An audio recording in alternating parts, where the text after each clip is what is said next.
Yes, hello, my dear sisters. How are you? I hope you all slept well. So, this is another day of me taking the trash outside, taking it to where I usually stop and I don't go more further. I stop from where I take this and then I come back. So, guys, today I want to discuss something. Most of us usually come here in Saudi Arabia to work. We are single mothers. It's not that the kids don't have their fathers, they do have their fathers, right? The kids have their fathers, the kids have their mothers, but fathers, they usually run away. Don't ask us, where are your father, where are your kids' fathers? Fathers run away, but mine, he passed on, which you cannot say that you're happy about someone passing on, because you don't know how hard it is and to raise a kid that always asks you, Mom, where is my dad? But the good thing, mine knows that her dad is no longer there. So, what's my main point?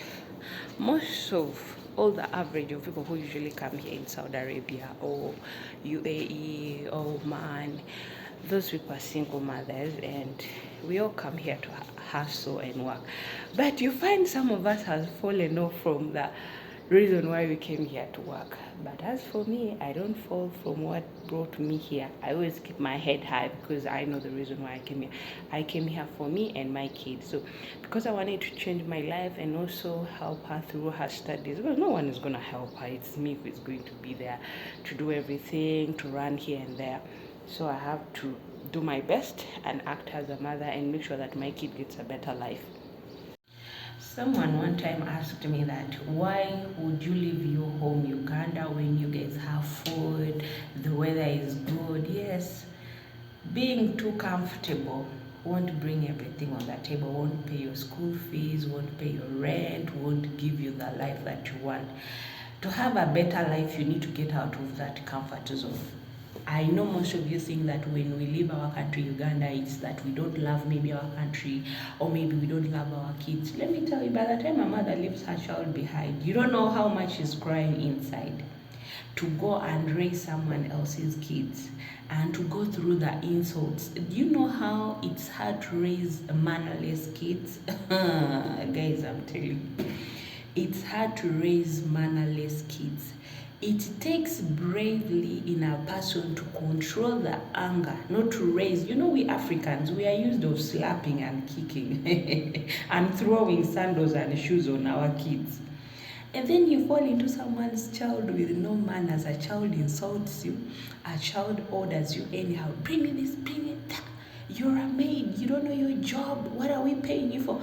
There's nothing that gives you heartbreak like that, guys. But you endure. Every time you remember what you left behind, you're like, let me work. And then you bear. Guys, a lot of people endure a lot of things in Arab countries. They endure a lot of things. The most painful thing is working in a place with kids with no manners. Working with adults with no manners, who don't respect, who don't treat you as a human. For them, they treat you as a maid, and a maid will be a maid. They will even tell you that a maid is not even supposed to be tired. You have to work until we are the one who tells you. But they won't even tell you. It's you who have to decide and say, you know what, I've also felt it, let me rest. Here, if you don't put limit on some things, you work until you break your back. You work until you break your back without anyone even feeling sorry. Remember, there is no way to take you to the hospital is a problem. You will beg. You see, you just have a toothache. You will suffer with that toothache until maybe you go home.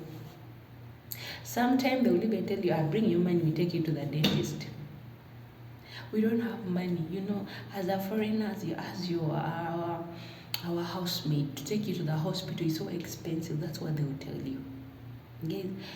You see wahala in the desert, the loneliness, the depression. There's a time when people will go on a vacation, they'll leave you inside the house alone. They'll lock the doors, even the gate will be locked. There's nowhere you go. Last time I showed you the room where I sit. So they will lock all the doors. You don't have keys. And the doors here, once you've gone outside, coming inside, it's hard. First of all, you don't want to escape, to go anywhere. You know you came to work, so what's the reason of escaping? And then you just tell yourself, let me stay and work. Life here, you have to endure. You have to have a heart of a mother. You have to learn to control it. Because someone will push you to the limit of you doing something. That's why you find some people fight with their bosses, fight with their kids, do things that they don't want to do. It's because someone pushes you. You don't know how when someone pushes you, the anger that is inside you will tell you, you know what, you need to do this. By the time you realize that you've done something wrong, when that anger has already come out of you, you've already done it. There's no way. And sometimes also defending yourself, guys. I respect people who come here and work, most especially people who are working under kids, people who are working under sick patients, people who are doing all kind of things like caregivers, babysitters, you know. That job, guys, here, it's hard. It's hard. Let's be honest, it's hard to work as a caregiver, it's hard to work as a babysitter, working with people with no manners. You have to teach people. You know, we're Africans, we are told to have good manners. We know when to talk and when not to say it. But there's a time when we also have to defend ourselves. When I see you're too much, you know, sometimes when someone is too much on you, you need to tell them, hey, go back on a walk.